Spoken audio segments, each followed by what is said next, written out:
The FAANGs and the 2023's Magnificent Seven. Are we at peak euphoria? Hi, everyone, and welcome to another episode of Insights brought to you by Ainslie Bullion and the Gold and Silver Standard. Today, we welcome back Alex, who's been looking at tech stocks in particular. And now I'm about as bullish on tech as you can get because I love my Tesla. I can't wait till I'm actually trying to figure out how I can film insights from inside my Vision Pros when they come out next year. So I'm a big tech lover. I love my AI, on top of all that. So when Alex is up there saying all this stuff is overvalued, I need to dig a little bit deeper. But how are you going today, Alex? I'm going very well with my computer that needs replacing. That's probably 8 years old. So yeah, well, not quite as techy as you. That's right. Like I'm having this conversation about, I can't wait to do it in my Vision Pro around my eyes. And you're saying, my old computer's wobbling all over the place. So we're coming from a slightly different angle, but we're probably going to end up at the same destination for this conversation, I dare say. Let's start off by looking at this concept of the Magnificent Seven that you talked about today. Can you maybe explain to the audience who might not know what you're even talking about, what that is, and in particular, why it's on your radar for this week, because that's something that you're really interested in? Yeah, I don't really try to play around with stocks and look at these things too much, but it's a really interesting week. So we'll start with what FAANG was. So in 2013, Jim Cramer coined this word FAANG, which was a group of stocks made up of Facebook, Amazon, Apple, Netflix, and Google. So it was an acronym. Over time, it's had many deviations. It's been Manatana, and recently, thank goodness, they've just come down to 7 stocks. Call it the Magnificent Seven. No more acronyms, and we're looking good. So right. The Magnificent Seven is now made up of Microsoft, Apple, Alphabet, Amazon, Nvidia, Meta, and Tesla. And these stocks this year have led the Nasdaq 100 to huge highs compared to the S&P and Dow. The Dow's risen 6.4%. The S&P has risen around 19%. And the Nasdaq 100, I'm going to get it wrong as usual, but let's call it well over 50% this year. Yep. So the numbers are extraordinary charts, 42%. I'm not over 50%, 42%. Right. So it's brought the entire US market up. But when you pull apart the market, that it's been this Magnificent Seven that is almost all of that 42%. Yep. So you've seen Tesla rise 111%, Meta 144%, Nvidia I think is over 200%. So these individual stocks have bought everything up. And what happened is Nasdaq, because of the weighting, because of how much those stocks have risen, the Nasdaq's made up of 100 of the biggest stocks, and you suddenly had a representation of Microsoft over 12%. So all of these stocks were weighted so highly because of these huge climbs that this week, last night, there was a reweighting. So everything was dropping around, and there's just been a discussion about what this will do to the Nasdaq, whether or not it's going to drop it or keep it rising based on the new weighting. And the weighting, just to clarify that, the weighting is important because if you're a fund manager and you're buying those stocks, it means you have to adjust actually the proportions of the stocks you hold if you're just trying to hold the Nasdaq, for example. Is that right? Yeah. So for example, Adobe's gone from 1.5% to 1.9%. So that one's right. lifted.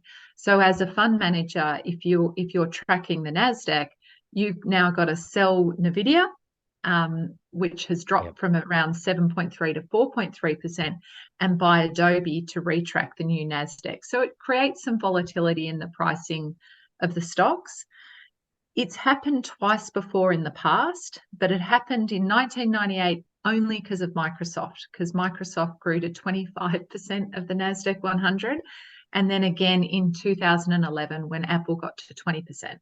So it's quite different that we've got 7 stocks now that are causing this, and it's quite interesting that has been the bull market in the stocks this year. Those stocks make up a huge proportion of the entire bull run in the entire US stock market. Yep. And you were also talking about other things that were happening this week that were sort of bringing it to a bit of a crescendo, really, weren't they? Thank you. So On Friday, there were 3.2 trillion in options. I think it was the biggest ever in US history. You had the Nasdaq rebalancing yesterday. We have earnings week. So earnings week over the next couple of days in the US, 50% by market cap of US stocks are reporting their earnings. Last week, Tesla and Netflix did it, and they disappointed the market, and both of them dropped around 10%. So Tesla dropped because its margins are shrinking. Netflix dropped because its sales are shrinking. Well, not as much as they wanted it to be. And then finally, you've got the Fed making a decision this week, and you know, information out of Europe. We've got Australian CPI, we've got Europe PMI. So it's all happening this week on a very low volatility base. There's a whole heap of things happening that which should increase the volatility this week. That's a lot there, isn't it? Like it's all coming together all in that short period of time. Yeah. I'm interested, and I know I've sort of had this question for people as well. They go, okay, so, or they may question, you're now talking about these overinflated stocks potentially in the Nasdaq or the share market generally, but it was only a couple of months ago we were talking about the banks and saying, you know, that was the real issue. So we were, you know, on about them relentlessly, and then it seems like out of nowhere the banks just disappeared. We were no longer concerned about the banks, and now it's all about the Nasdaq. Do you think that that's the case, that the banks have just being forgotten and is no longer a problem, or is there something going on here that brings all of that together? All of it's a problem at the moment, I'd say. Just Right. So some of the numbers that I've heard recently. So obviously we had First Republic and now I'm going to forget, what's the other bank called? The Silicon Valley Bank. Yep. Silicon Valley Bank. They both collapsed. We've had JP Morgan absorb them and now become even bigger. But some of the numbers from even back then, which will have only have grown because these numbers go back to March 2023, and we've had several rate rises since then. Mm-hmm. March 2023, they were estimating the 400 banks had $2 trillion of unrealized losses. And more recently, I've heard Bank of America's around 100 billion, Wells Fargo 40 billion. So nothing's changed. And what has been changing outside of the banking sector is the unaffordability in residential is now the highest it's been since 2008 in the US. Yep. So for residential houses, you know, these mortgages mean that, or the new interest rates mean that people can't get affordable mortgages, and the house prices just haven't been falling. And then you've also got these things going on in the commercial market, you know, following COVID. So there's occupancy rates are well down, where they're, you know, I saw something about a Baltimore buildings in the CBD the other day that are selling at discounts of 50 to 60% to what they sold for in 2018. So you've got these huge stresses in the market in property, which a lot of these other banks are holding on top of these realized losses. So as soon as there are cracks in the residential market or bigger cracks in the commercial market, these losses may really come to haunt these banks and cause some real problems. And we all know what happened back in 2008 with Freddie Mac and Fannie Mae when all the bad debt was shifted into them. Well, there's a real possibility that that could happen again. And that does actually answer that question quite well, because you're sort of saying that we've got a number of individual risks in different areas. So it's fine to be talking about Nasdaq risk, but also the banking risk is still there. So you can really throw all them together and get to a point where you go, well, it's hard to justify a situation where we just keep going up in these markets because things are really not resolved on any of those fronts. So what is your framework then regarding what this actually means? Because I'm expect you're going to be saying here that there's a pullback coming. How large might that be? You know, how significant could that bringing or flushing out of the system be that's coming? Well, I mean, the Fed's going to struggle to support banks and a stock market. It's as simple as that. And, you know, you're going to have to, you know, let the tires down in one area before you can let them down somewhere else. So interest rates will be probably the first thing that comes down when these cracks really show. But what is interesting at the moment is the Nasdaq generally tracks liquidity. So what's happened recently since about 23, so since the beginning of this year, is liquidity has been just decreasing slightly, whereas the Nasdaq has been shooting up. So the Nasdaq's up to 16,000, and we had a chart in the Ainslie News today that showed the liquidity versus the Nasdaq and how it's tracked very well over the last 20 years. But recently there's a huge peak of it. So the peak in the Nasdaq is at 16,000, but if you actually track in liquidity where it is, it should be sitting at about 12,000.